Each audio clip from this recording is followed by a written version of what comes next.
So here we are for episode 5 of the Wound Masterclass podcast, and we're delighted that you've decided to return to join us for this fantastic session. Today's topic is actually on the future of 3D printing in wound care.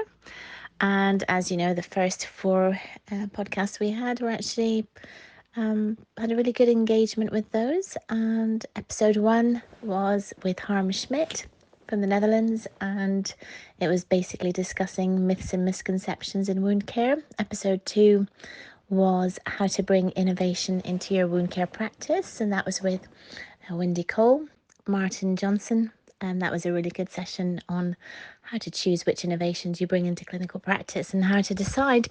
The next one, which was episode 4, was actually by Dr. Caroline Fife and Frank Aviles, and that was a really interesting session because it was looking at new theories behind development of pressure injuries, looking at the sort of inside out theories instead of the outside in.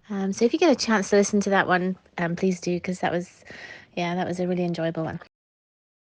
In our December issue, we published The Future of 3D Printed Biofilms for In Vitro and In Vivo Wound Infection Models. And it was a really interesting paper, actually, because it looked at a little bit about where we've been in terms of 3D printing and also what the future is.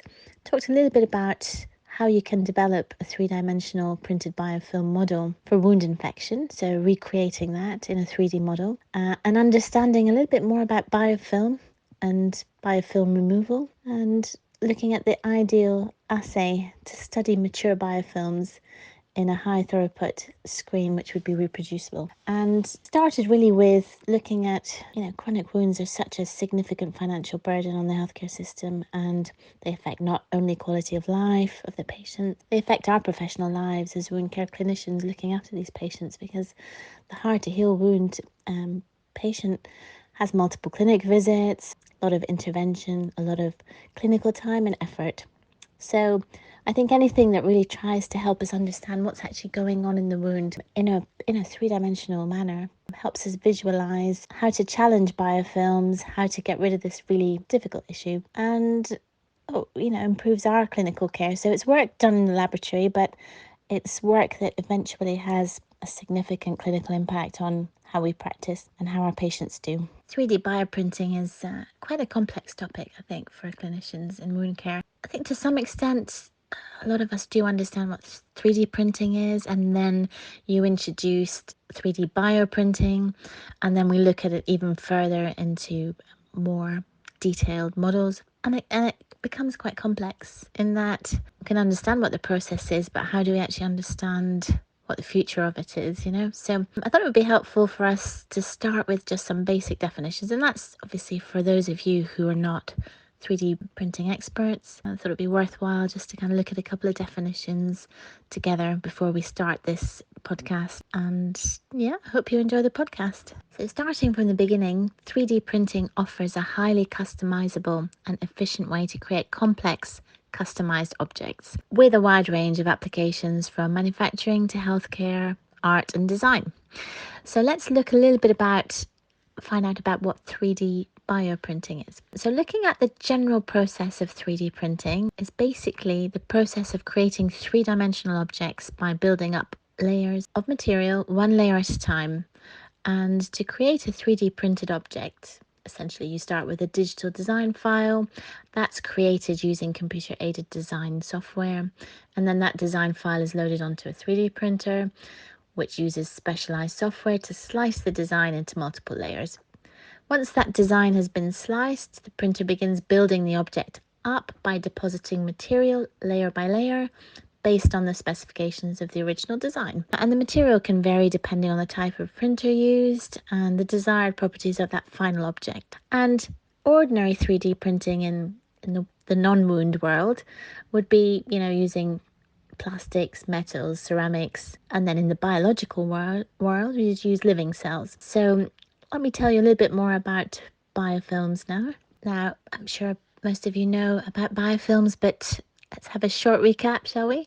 Biofilms are essentially complex microbial communities. They adhere to surfaces, they're commonly found in various natural and man-made environments, and they're composed usually of multiple microbial species. And that makes them difficult to study because, you're dealing with a multifactorial etiology, and due to their complex structures and behaviors, when there's more than one species, it's very hard to predict or even develop predictive models. Now, where does 3D printing come in to try and get a little bit more information is, well, where we use animal models, and we'll be hearing about that in this podcast too. And generally, 3D printing of biofilms involves using a bioink, a mixture of living cells and extracellular matrix materials, to print three-dimensional structures that mimic that natural structure and architecture of biofilms.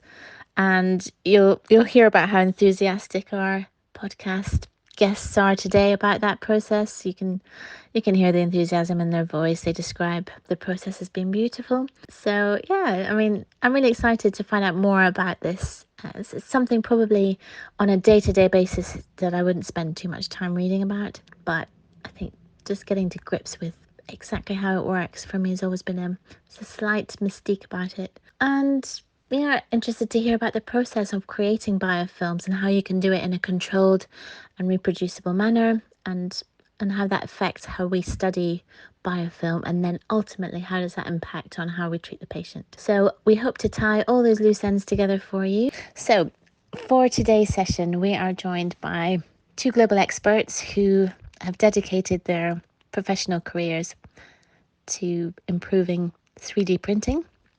So joining us, we've got Dr. Mitchell Sanders. He's the Chief Scientific Officer of Alira Health. He's based out of Boston, Massachusetts.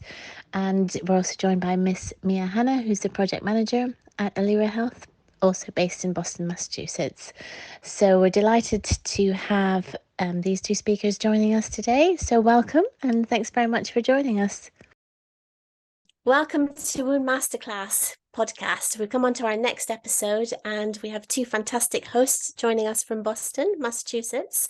And these two are really outstanding global leaders in 3D printing. And we've got Mia Hanna joining us, and we've got Dr. Mitch Sanders. And Mia is essentially a project manager and scientist at Alira Health. And joining her is Dr. Mitch Sanders, who's the Chief Scientific Officer for Wound Care from Alira Health. So very welcome to both of you. Thank you so much for joining us. Delighted. Great to see you. And thank you so much for giving Wound Masterclass the opportunity to publish such a fantastic paper in our December issue. We had such great engagement from our audience. They were really delighted to read about 3D bioprinting and the advances that you guys are making. No, thank you. It's been a lot of fun. It's been a long journey. I think Mia's been working on this project for 5 years. And the reason why we started this program was we had pharmaceutical companies and big medical device companies coming to us and saying, the current models that we have in the field, they have a lot of inherent problems, and they weren't a lot amenable to a high throughput screen because the background was very, very high. So if you take Greg Schultz's pig explant model that everyone uses, the signal is very high. So there's plenty of beautiful biofilm that you can grow on a little pig explant. The problem is that the standard deviation is almost 20%. And so you end up having to do 9 replicates just to get statistically significant and meaningful data. So it's very hard to do a high throughput screen in a 96 or 384 well format because you'd have to use 9 plates, replicate plates, just to get the error down. And with a 3D printed biofilm, and this is for the people in the audience, this is a collagen, a methyl acrylated collagen that we use a photo initiator called LAPI, which is a lithophenyl trimethylbenzoyl phosphonate reagent. And with UV cross-linking, we can cross-link these little hockey pucks of collagen and print, and Mia prints polymicrobial biofilm. So we usually print Pseudomonas aeruginosa with Staph aureus.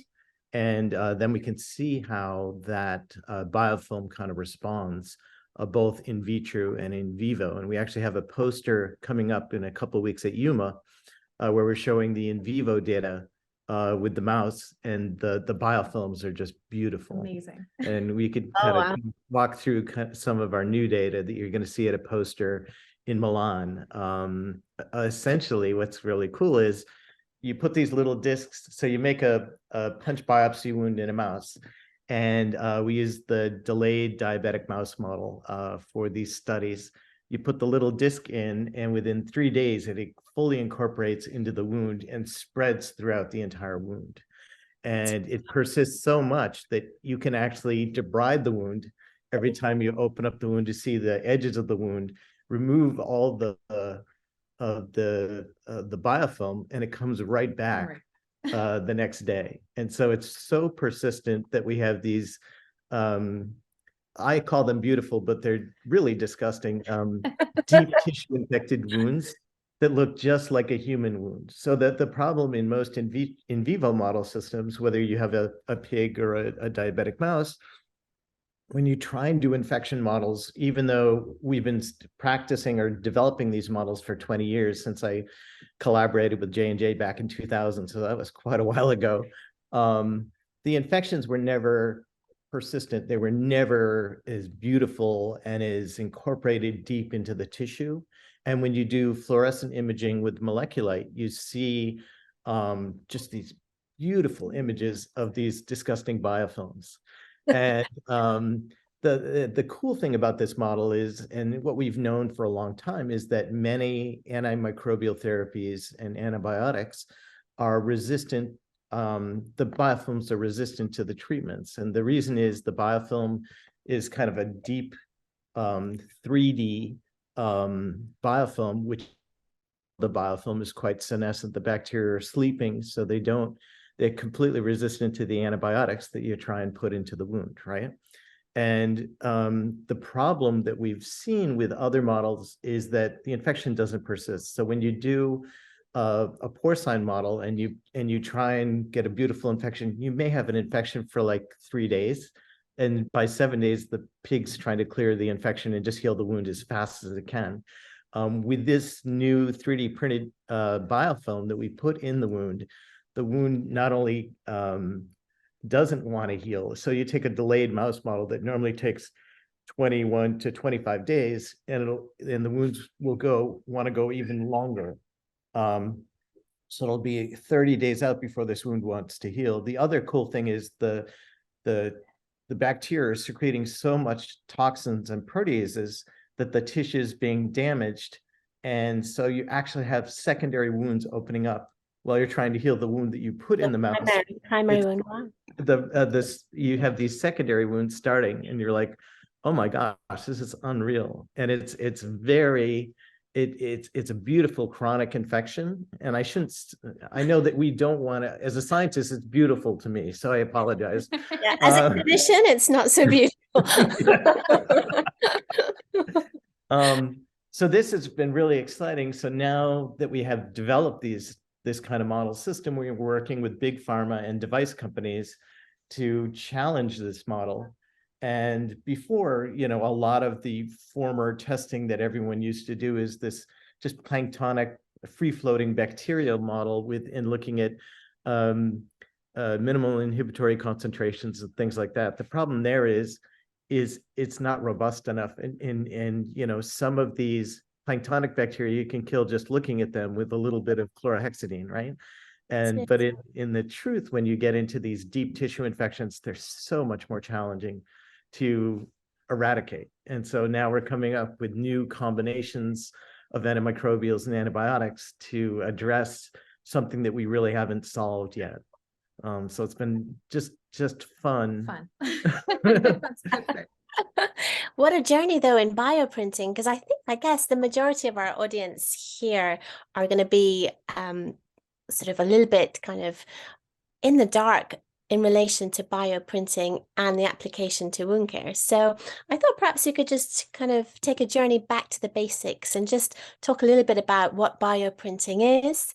Obviously, happy to have a discussion with both of you on kind of definitions of bioprinting for Of wounds? So we've been kind of studying biofilm printing for about 5 years, and we've been looking at 3D printing cells and tissues and trying to regenerate articulated tissue and form very complex tissue layers.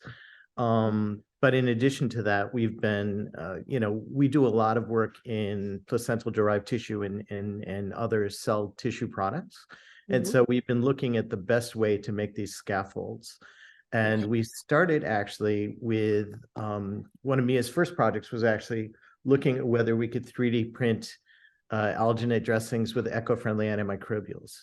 And so we developed just beautiful meshes and beautiful new materials that could be made, and you can get to a resolution of like 5 microns, so that the quality of the print and that you can change the matrix dimensions so that it'll be more amenable for cells to kind of infiltrate and start to repopulate the tissue. So you can enhance the ability to want to heal a wound and want to have cells, fibroblasts, and keratinocytes migrate into the area by giving them the right substrate. And so that was really the first thing that we did, was kind of focus on the pattern and the designs. And then we moved towards, well, shoot, now that we can make dressings on demand, whatever structure we want, can we make a 3D printed biofilm? And that was the idea behind it. But we started with 3D printing alginate dressings and making really cool constructs that we tested in vitro and in vivo. And then that we said, well, shoot, we can print almost anything. Let's try and print biofilms as well. Extraordinary. And I guess for the viewer that's listening, because we've got a really good global audience that's been engaging with our podcasts and our master series events, I guess taking it back to the basics with 3-dimensional bioprinting, I guess it emerged as a sort of novel technological approach, and it was for engineering complex structures, isn't that right? Trying to take it layer by layer, so through the deposition of those biolinks. But I suppose the techniques that you will have evolved in your lab over the last, I guess, even 5 years, are sort of the bio ink and the bio printing, the inkjet printing that people sort of refer to.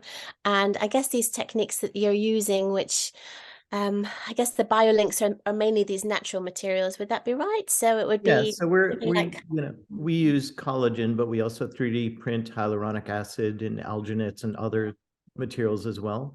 The goal is to try to make the tissue so that it's not a foreign body. And so we start with a collagen. It's a pretty dense collagen network that we print. And what's interesting is with the bacteria use that as their food source, and then form in the next 2 days. That collagen disc, it still looks like it's there, but it's all now the PNEG, it's all the sugary substances that the bacteria are producing, this exopolysaccharide matrix. And so by the time you put it in a mouse 3 days later, there's no more collagen. The bacteria have eaten all of that and formed their scaffold and taken over the entire structure with their exopolysaccharide matrix, which has DNA and proteins and lipids.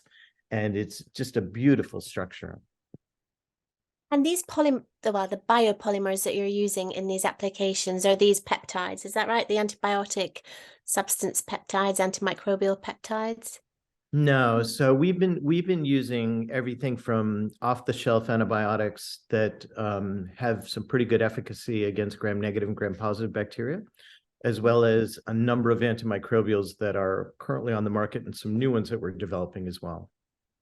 Fantastic. And in terms of the sort of clinical application, what's your vision in the next sort of few years of bioprinting? What's the sort of clinical application that people are going to be able to utilize in their practice? I think the benefit of 3D bioprinting is you can regenerate tissue and you can make a structure look very similar to what it needs to be at the end, so that it could reduce fibrosis, prevent scarring, and get faster healing. And in the terms of drug delivery, you can tailor the delivery of the drugs over time. So the problem with most dressings, when you put an antimicrobial or antibiotic in it, usually there's a huge burst in the first 24 hours, and then it doesn't really persist over, the life of the dressing. Let's say the wear time is 3 days or 7 days. And what we've been able to do by changing the network of the collagen fibers in the 3D print, we can slow and tailor the delivery of drugs, which I think is also important as well. Amazing. And so shall we talk a little bit about your paper and just sort of kind of take it back to the basics for our readers and sort of see what the key messages are and sort of what were the key milestones in your study? Yeah, I think the first milestone was actually seeing that we could get something to work, because, and picking the right collagen matrix. Took a while. The concentration of collagen really matters.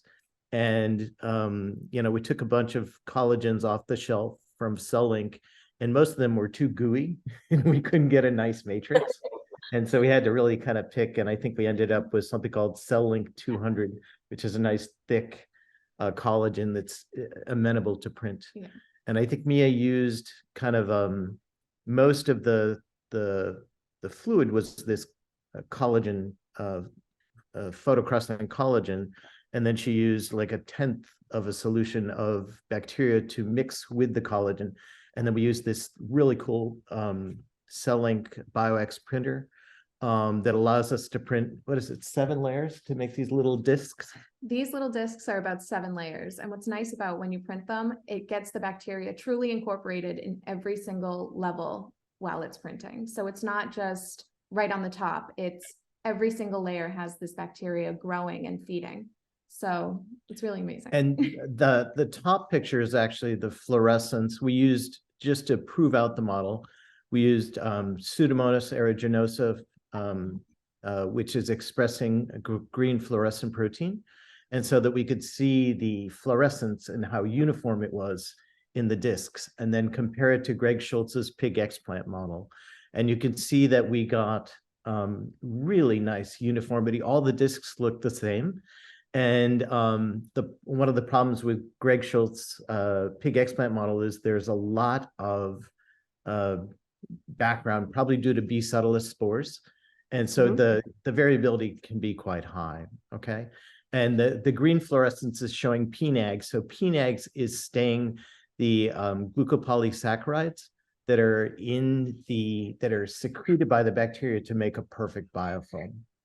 And the other point is that when you stain for bacteria and you use what's called a live dead stain, and that's shown up above on the right, on the second page, green is good. In other words, that means that's the bacteria are alive. So there's a lot of living bacteria, but you see this red fluorescence, and that red fluorescence is deep in the biofilm. And it's very consistent with the notion that the bacteria deep in a biofilm are sleeping or senescent. And so they're not quite dead, but they're almost not living. And that's why they can be resistant to antibiotics. Okay. And I guess in terms of the clinical application, that's a really key point, isn't it? Is that accessing that layer to get to that senescent layer that you're mentioning, in order to treat these areas of biofilm and the bacteria within them, is that you're down several layers, aren't you? I mean, from what you've shown on your 3D model. Agreed. It's and almost so, inaccessible. It's in a little cocoon of its own. And literally these discs are a millimeter thick, so the biofilm is very, very dense. Okay. And the cool thing is when you look at the discs, in vitro, you can put them in a microplate, 96 well plate, and do a screen. The cool thing is when you put these little discs in the animal, they spread out and form a biofilm across the entire wound. And then they take over the wound, so much so you can't even tell where the edge of the wound is, and you have to scrape it off. You have to debride it so that you can see it again, and it comes right back the next day, and then forms this, as I say, beautiful, or not beautiful for a clinician, but beautiful for a scientist, deep tissue infection that looks like a fireball with a moleculite. It's really, really cool. In fact, that would mimic the clinical scenario of having a hard to heal wound, or a chronic wound, as they used to be called, in that you could do the debridement, you see the patient in the next few days, and that area is essentially still the same. So that would be a real mirroring. And you did that in which animal model? You did that in the mouse model? We did a diabetic mouse model, and we started testing out a number of existing products that are on the market, as well as some new formulations that we can't talk about yet. But the cool thing was that some of the best products on the market, they did sort of okay, but not that well, suggesting that we have a long way to go for really developing something that's going to destroy the biofilm. That's outstanding. Yeah. And what do you think, I guess your next stages of study would be in what kind of aspect of this biofilm? So you said here in your discussions and conclusions that obviously this is the HTSA assay for mature polymicrobial biofilms. But what would you think what's your next aim or mission in this? Yeah, so right now we're actually focused on doing high throughput screens for pharma to look at new antimicrobial and antibiotic combinations. They'll be better at destroying the biofilms. And so that's ongoing work that we're probably going to present probably in the fall. In addition to, now that we have this kind of profoundly infected mouse model, we have a lot of requests to do these infection models with their latest and greatest biofilm busting compounds to see how they do. Because a lot of people may make, some companies make claims that they actually have something that destroy biofilms, but the evidence isn't incredible. And most of that evidence is in vitro with a very simple immature biofilm on a glass slide. And trying to destroy these biofilms are very, very difficult. And I think that's more real world of what's going on in a chronic wound infection. So I think this will challenge companies to come up with new technologies that are really going to improve the ability to fight off infections in a wound. And it's giving a very structured model in order to kind of watch how that behaves. Like you mentioned, looking at it in terms of timed intervals, looking at what happens 1 day, 2 days after the application, the intervention. But can I ask, what made you choose the mouse model for this one? Yeah, so the nice thing about the diabetic mouse is it's a delayed healing model. And so, a typical mouse, a non-diabetic mouse, will heal a punch biopsy wound, let's say an 8 to 10 millimeter wound, probably in about 15 days. The delayed healing model without redox inhibitors usually goes out to 25 days. So it gives you a much longer time frame to look at the infection over time. And as I say, when you infect the animal, the little punch biopsy wound with these little discs, they incorporate right into the wound and start forming a beautiful biofilm that persists for the entire course of healing and delays healing as well.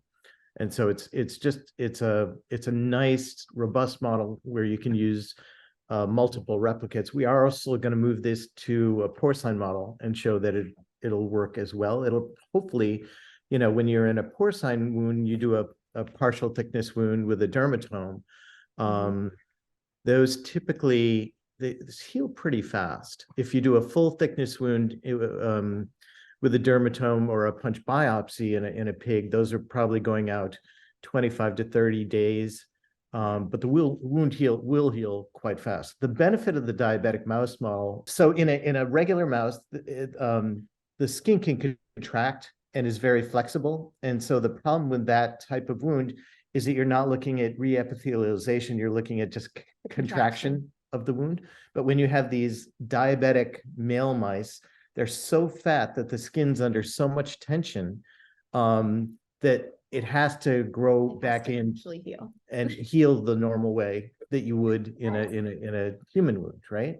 Porcine skin's much tighter, kind of like our skin, but the problem with the acute models in a pig is that they heal so fast, and you try and give them an infection, as they say, by 7 days, they're done. They've figured a way around it, and with this model, we think that the wounds are going to stay open for quite some time. So it should be a really interesting study when we go into bigger animals, into porcine models this fall. And in terms of different mechanisms of wounds, would you be looking at perhaps kind of burn injuries or other sort of mechanisms for creating the wound?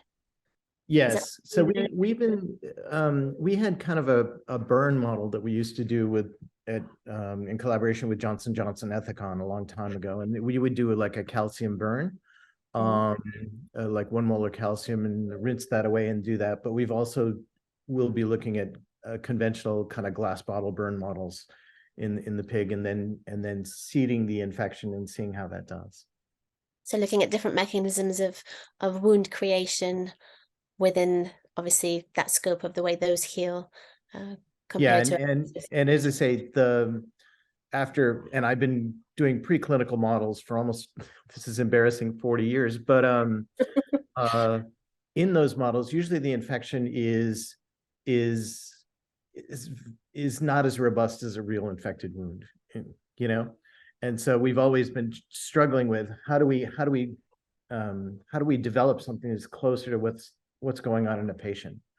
And so I think that's where these models are really going to be beneficial for us to understand, a deep tissue infection in a burn patient or what have you.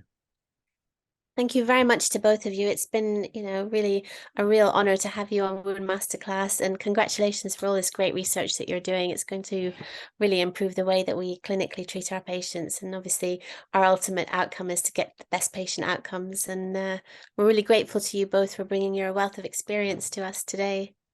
We're honored and you. pleased to join, and look forward to submitting something in June as well. Oh yes, we'd be delighted to publish for you again, and we're really excited to have you on our Global Innovation in Wound Care Summit as well. We're really looking forward to you participating in that technology segment. Me as well. Look forward to it. Thank you so much, and hopefully see you guys in Milan soon. Wonderful. Cheers. Ciao. Bye. I really enjoyed that podcast with Dr. Mitch Sanders and Mia Hanna. It's probably not a topic you would immediately want to delve deeper into, but it's impacting. 3D printing is impacting hugely in the medical field, particularly in wound care. So it's a great time just to hear about this overview of what they think the future of 3-dimensional printed biofilm is going to be in wound infection models, and also understanding the mechanism of stalling of wound healing and how biofilm removal and tackling that with antimicrobial rinse and dressings and getting that customized to work is so important. Delighted that they went into describing that original animal model by Dr. Greg Schultz, and then also describing how they came up with their own animal model. It was quite interesting because that's probably for a lot of us a long time since we were involved with animal models. Really also interesting to hear about the 3D printed biofilm process. And don't forget, you can read their full paper in the December issue of Wound Masterclass. You just need to go to woundmasterclass.com and then click on the issues link and you'll get the December issue there. We're delighted you joined us for this podcast. I know this one was slightly heavy in terms of science, but the next podcast, which will be podcast episode 5, is going to be a really, really interesting one, and actually a topic I probably haven't heard that much about in the wound care sphere, is that military wounds and their management, and not only looking at the acute, wartime injuries and, obviously combat battle injuries, but also looking after that specific patient group as a wound care clinician. So looking at them under the, veteran affairs system, what special considerations do they need as patients? And also, how do you optimize their overall reconstruction and care? I know it's a lot to tackle in a short podcast, but I'm really excited. The 2 guests are fantastic who are joining us. They're both really experienced in the military field, having worked for the army and then also obviously spent a lot of their clinical lives looking after the post-war reconstruction injuries.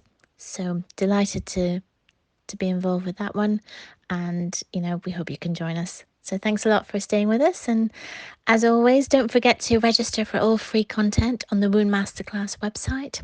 We have a Wound Masterclass Innovation Summit, which is a global innovation summit in wound care, and that's going to be a virtual event on the 31st of May.